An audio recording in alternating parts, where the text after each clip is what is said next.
तो एक निर्धन ब्राह्मण को जब गायत्री फलित हुई तो फिर उसे किन किन सिद्धियों की प्राप्ति हुई, किस प्रकार से उसका जीवन बदला, आज इस वीडियो के माध्यम से हम इस चीज़ के बारे में आपको बताएंगे। राधे राधे, जय श्री कृष्णा, नमस्कार। मैं आचार्य पंडित गिरीश वारोलिया, गायत्री महामंत्र। ओम भूर्भुवः स्वः तत्सवितुर्वरेण्यं भर्गो देवस्य धीमहि धियो यो नः प्रचोदयात्। अखण्डमण्डलाकारं व्याप्तं येन चराचरं तत्पदं दर्शितं येन तस्मै श्रीगुरवे नमः, तस्मै श्रीगुरवे नमः। मित्रों, गायत्री मंत्र एक ऐसा मंत्र है जब व्यक्ति को सिद्ध होता है तो फिर उसे इतनी सिद्धियां प्राप्त होती हैं जिसकी जीवन में व्यक्ति कभी कल्पना नहीं कर सकता। एक बार का एक प्रसंग है।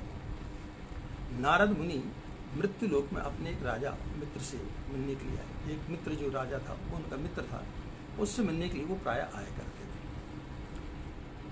उस राजा ने एक बार उनसे यह जानना चाहा कि किस मंत्र का जाप करने से वह मंत्र बड़े जल्दी फलित होता है और उससे किस प्रकार की सिद्धियां प्राप्त होती हैं।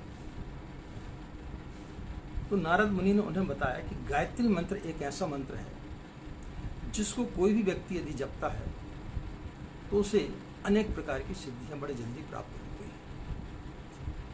तब उन्होंने बताया कि किस प्रकार से जाना जाए, तो उन्होंने बताया, बोला कि कुछ समय के पश्चात मैं आपको इसके बारे में बताऊंगा। नारद मुनि एक दिन ब्राह्मण का भेष बना करके गंगा तट पर गए। एक ब्राह्मण जो है नित्य वहां भिक्षा लेने के लिए आता था। उन्होंने उस ब्राह्मण से पूछा कि भाई तुम भिक्षा क्यों अर्जित करते हो? तुम्हारा काम है, ब्राह्मण का काम होता है ज्ञान देना, लोगों को शिक्षा देना, धर्म के प्रति लोगों को जागरूक करना। तो उसने बताया कि मैं इतना ज़्यादा निर्धन हूँ कि मेरे पास में इतने सारे साधन नहीं है कि मैं सब काम कर सकूँ। बोले तुम्हें खर्चे के लिए कितना पैसा लगता है? बोले 2 असरफियों में मेरा खर्च चल जाएगा। तो उन्होंने बोला ठीक है, तुम एक काम करो, 2 असरफी मेरे से प्रतिदिन लिया करें और यहीं गंगा तट पर बैठ करके नित्य जो है आप 5 माला गायत्री मंत्र का जाप करें। धीरे धीरे यह क्रम चलने लगा। रोज उन्हें 2 असरफियाँ मिलने लगी और वह 5 माला गायत्री मंत्र का जाप करने लगा। धीरे धीरे फिर उन्होंने कुछ असरफियाँ बढ़ाई और कुछ माला का जाप उन्हें ज़्यादा कर दिया। इस प्रकार से करते करते फिर उन्हें लघु अनुष्ठान कराया, फिर 1.25 लाख का अनुष्ठान कराया और फिर पुरुष चरण कराया। जैसे उन्होंने लघु अनुष्ठान और पुरुष चरण चालू किए, उनके सारे संसार से विरक्ति हो गई। किसी प्रकार का फिर उन पंडित के अंदर, उस ब्राह्मण के अंदर किसी प्रकार का कोई लोभ, मोह, काम, क्रोध, ये सारी चीज़ें नहीं रही। वो सब धीरे धीरे खत्म होती हुई चली गई। धीरे धीरे उस ब्राह्मण की जो है ख्याति बढ़ती गई। पहले वहाँ पर लोगों ने छोटा सा आश्रम बनाया, छोटी सी कुटिया बनाई।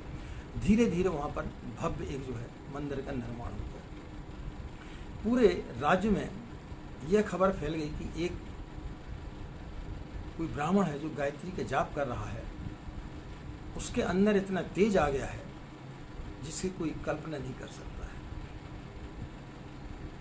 तो वह राजा को जब पता चला तो राजा जो है उस व्यक्ति के पास में देखने के लिए गया कि ऐसा कौन सा मेरे राज्य में कोई संत महात्मा पैदा हो गया है, कौन सी उसने ऐसी सिद्धियां प्राप्त कर ली हैं जो चारों दिशाओं में उसकी जो है प्रशंसा का गीत गाए जा रहे हैं, उसकी प्रशंसा हो रही है, उसकी खुशबू जो है चारों तरफ फैल रही है।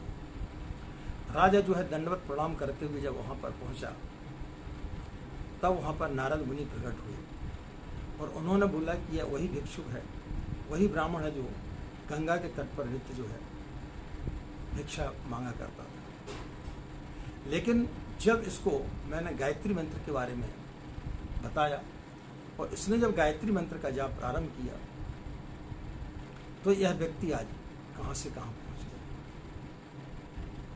तो उस राजा को भी आश्चर्य हुआ कि गायत्री मंत्र में इतनी शक्ति है कि इतने जल्दी कोई व्यक्ति इतनी बड़ी बड़ी सिद्धियों को प्राप्त कर सकता है। तो मित्रों, गायत्री मंत्र को कभी भी हमें बहुत हल्के में नहीं लेना चाहिए।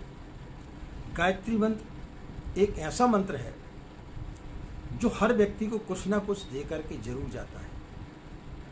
यदि आप गायत्री की उपासना करते हैं तो गायत्री मंत्र आपके लिए निश्चित रूप से कुछ ना कुछ देगा जरूर। ये बात एक अलग है कि यदि आपका प्रारब्ध कुछ खराब है तो हो सकता आपको कुछ समय के पश्चात मिले, लेकिन आपके लिए सिद्धियों की प्राप्ति होगी, इसमें किसी प्रकार का कोई भी संदेह व्यक्ति को नहीं करना चाहिए।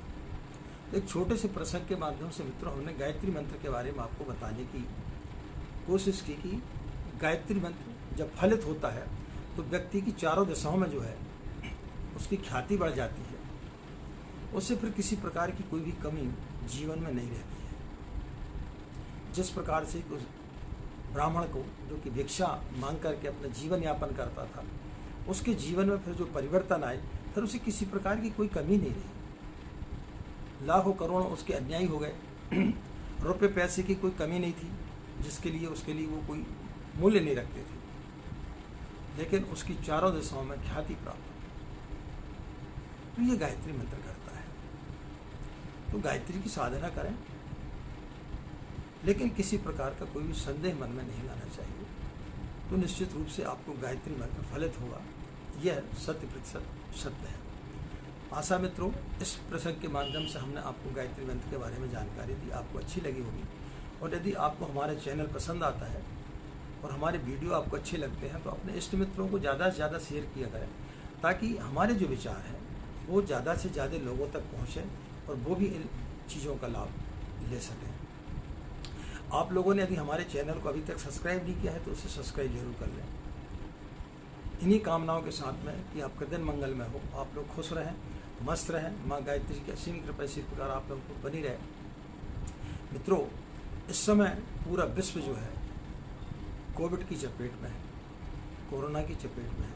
बहुत बड़ी महामारी इस समय हमारे विश्व में आई हुई है, जिससे हमारा देश भी जो है अछूता नहीं है। आज की स्थिति ऐसी है कि घर घर में हर व्यक्ति किसी न किसी रूप से इस बीमारी की चपेट में आता चला जा रहा है। इसके बारे में एक हम अलग वीडियो डालेंगे कि इसका अंत कब होगा और क्या होगा। लेकिन आप लोग सेफ रहें, सुरक्षित रहें, घर में रहें, डिस्टेंस मेंटेन करके चलें, मास्क जो है हमेशा लगा करके रखें, अपने हाथों को सैनिटाइज करते रहें और जितना ज़्यादा हो सके घर से बाहर कम निकलें, तो निश्चित रूप से आप लोग सुरक्षित रहेंगे। आज की बात समाप्त, हमें आज्ञा दें। नमस्कार।